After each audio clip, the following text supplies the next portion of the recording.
Hi guys, welcome to episode 4 of Chaz's No BS Reptile Advice.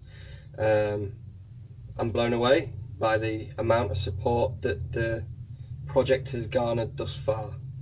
It seems that straight talking there's a market for. Who knew, eh? So yeah, I'm really pleased. You guys are doing me proud with the questions, the support, keeping it positive. I'm not going to forget you guys who were supporting me in the early days, you know, because hopefully the channel's going to grow, go on to good things. That's always the master plan. Try and spread the word. Not only does it obviously help the business, but it means that we're contributing in a positive manner to a hobby that is dear to all of our hearts, you know. So yeah, it's something I take quite seriously. And I get quite angry about issues and things that it goes through, you know. So today's question is from Fatlum Mehmeti. Now, Fatlum has been incredibly supportive of me since the very beginning, incredibly complimentary. Fatlum, I really appreciate the support, so thank you very much. It hasn't gone unnoticed. You have been one of our biggest supporters on YouTube, and big up your bad self. So I'll read what Fatlum asked me. Also, I do have a question, even though it's more of a speculation. I want to ask you, personally, where do you think the amount of diversity is right now, and where will it go in the future? I'd like to see your take on speculating the reptile diversity in the UK now, and soon in the future. Cheers. There are a lot of Facebook groups with people interested in other species. False water cobras have become quite famous and mainstream, and people want them a lot in the US. That is at least... Fatlum, what are you doing to me here? Hold on, maybe I should have checked this first. Give me a sec. There are a lot of Facebook groups with people interested on other species. False water cobra have become quite famous and mainstream, and people want them a lot. Well, in the US, that is at least the same goes for bloods, Sumatrans, Borneo, shorttails, etc. We got there in the end, bro. You screwed me up a bit with the grammar there. Doesn't take much being from Yorkshire, you know. So let me put that there. Right, okay. So, diversity. For the past 10-15 years, we have been in the doldrums. We've never known a lack of diversity like it. The reason being the genetics explosion in corn snakes, boa constrictors, bearded dragons, leopard geckos, crested geckos, corn snakes, and royal pythons. They fucked it all up. It's the long and short of it. Absolutely fucked it all up. People 15 years ago, 18 years ago, 20 years ago would have a diversified collection. So they would have maybe 80 to 100 animals in a collection for a decent size reptile hobbyist breeder, and they would have a diversified collection where they would have representatives from the king snake family, corn snakes, the pines, bulls, gophers, the water snakes, the garters. They'd have bits and pieces of this, that and the other, all interesting stuff. And then you would get extant specialists out there. You would get your Bob Applegates doing your albino San Diego gophers, and you would get like rare tricolours knocking out all the kings and milks, and you would have all, I mean, I remember getting Reptiles magazine, they had all these crazy albino Queretaro kings and all this sort of stuff from like the mid to late 90s, and it was insane, all the variety of stuff and all these selectively bred cultivars. It was off the chain.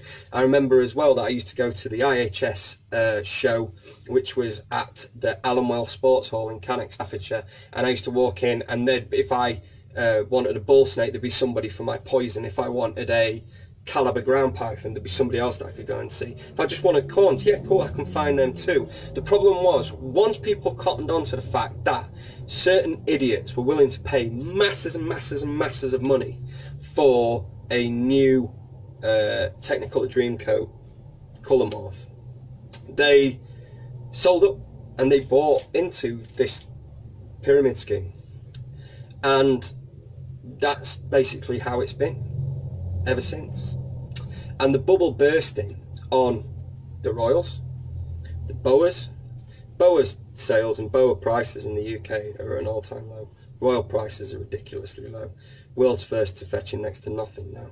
The retic market is going to go pop any second, if it hasn't already popped, there's going to be a fire sale because of the new laws coming in the UK. So there's that to contend with. And everybody is now clamouring for the diversity that they once had. And this has had some anomalous effects on prices, shall we say. So Mexican Black Kings in the UK are now £120 a baby. Or we just sold a mature female this week for £200, and it was for sale for less than 3 hours. So there are some old schoolers who still decry, it's ridiculous, they're not worth that, they're worth what people are willing to pay. That's the problem. And I agree, there is a false ceiling being set on these colubrids, and the sooner people start breeding them in numbers and getting the prices back down, the better. But I am in business, I'm in business to make profit, and I can't deny the fact that it is a good time to have an interest in colubrids at the moment. The good thing for me is I never lost my interest in colubrids, either did Paul, who works here at Snakes and Adders with me. So we have a multitude of rats, pines, bulls, gophers, all sorts of stuff, do you know, and we always have. We've always kind of only half got into the royal stuff. They never really floated my boat at the best of times. So, you know, this is, we're having a good time of it at the minute. And as far as diversity goes, we're on the up again, which is highly positive. The problem is that we are going to have to go through this period where all these douchebags who have got all their ball python money, boa constrictor money, retic money, are looking to reinvest, which means that they'll buy up everything on the market and they'll force an artificially high price to come about as a result. So you can expect that kind of volatility for the next few years, and things are going to get silly before they get better. But eventually things will calm down. These things are cyclical. Some new stupid morph will explode onto the market, everyone will invest in that and then dump the colubrids again. It's crazy, but that's just the world that we live in. I would encourage people to have the fortitude to stay with these smaller species. You know, the fact that we've hit these sorts of prices for Mexican blacks. We've got black pines, which we sold earlier this year for £700 a pair. The fact that I've heard tale that indigo snakes over here are now worth in excess of £2–2.5 grand a pair. You know, it's insane. And it's only going to get worse, really. I mean, such as the indigos, they're a pain in the arse to breed as well. So, you know, with regards to false water cobras, I think it's great that they're coming on. There's some nice bits to lavenders. We produced some hypos, super hypos, and this weird red hypo earlier this year, and they were a surprise. We just thought we were breeding too normal, so that was pretty cool to get all them knocked out. So yeah, I mean, there's things afoot that are happening. False water cobras are ace, obviously they're rear fine, so they're a bit more specialist.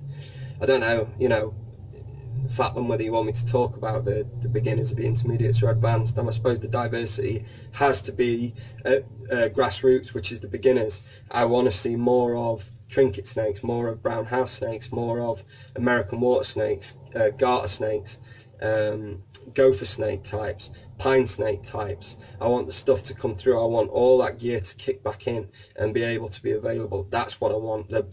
We've got bull morphs coming through now, which is ace, because bull snakes, you know, all that sort of stuff. But then, interestingly, I also got in some American rat snakes, which I could have swore, looking at the American prices, were going to fly out the shop, and they're still here. So it's crazy, you know. There's no allowing for taste.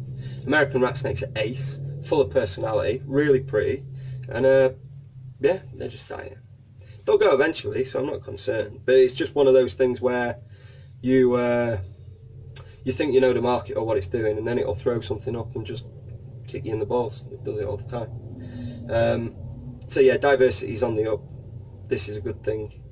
I would always encourage people to go left field.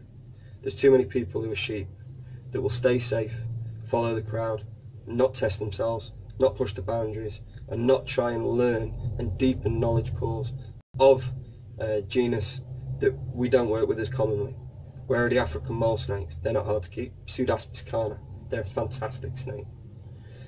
We need more people trying to breed Malagasy hognose, the Leo heterodon, you know, the Rufus beak snake. There's loads of stuff. I mean, I'm doing this just off the top of my head, so, but if I sat and thought about it, there'd be a load of stuff that I'd love to see sort of come back around. Japanese four-lined rat snakes, I've not seen them for years. The big European four-lined rat snakes, Quattro lineata, really nice. You only ever really see sorrow-mates, which are their muckier Balkan cousin. So there's a few, and it would be nice to see that sort of stuff knocking back around, you know. Mollendorfi. Yeah. This goes on, mate. So diversity's on the up. There also, which is another subject for another video, seems to be this weird elitism going on in the hobby as well, and we're all in a race for our PhD rather than trying to disseminate it down the chain to people and trying to make that information accessible. But I'll cover that another day, because the herp nerds need a video all of their own. So yeah, we'll keep the blog coming, and yeah, you'll see me soon. I'll keep the questions coming. I've got a few listed that I want to go through. There's one that I was asked about, keeping snakes at level temps. I want to touch on that. That's an interesting one. I've been speaking to a friend of mine who's a short-tailed python breeder today, for his input. And then also another chap, Zach Van Arsdale, he asked me about my private collection. Zach, I haven't got a private collection. There's a saying in the UK that it becomes a busman's holiday, and a busman's holiday means I am not doing 65 hours a week in a shop looking after the best part of 400 or 500 animals to go home and do another 12 hours a week. I've got a young family. I like jiu-jitsu, I like different sports, I like being with my extended family as well, and there's got to be balance in life. And I think the people that burn out quickest in this hobby are the ones who cannot differentiate the snake life from private life. Everything's got to be in balance, everything's got to be right. That's why we've got longevity here. We know when work ends, we know when work starts. We used to go to the reptile shows and we'd have goes at our mates who we went with because they wanted to talk shop. And it's like, but we're here with you, we haven't seen you for a year. How's your child? How you doing? Come on, let's go down the pub and get pissed. You know, why the fucking hell do I want to sit and talk about snakes for 10 hours?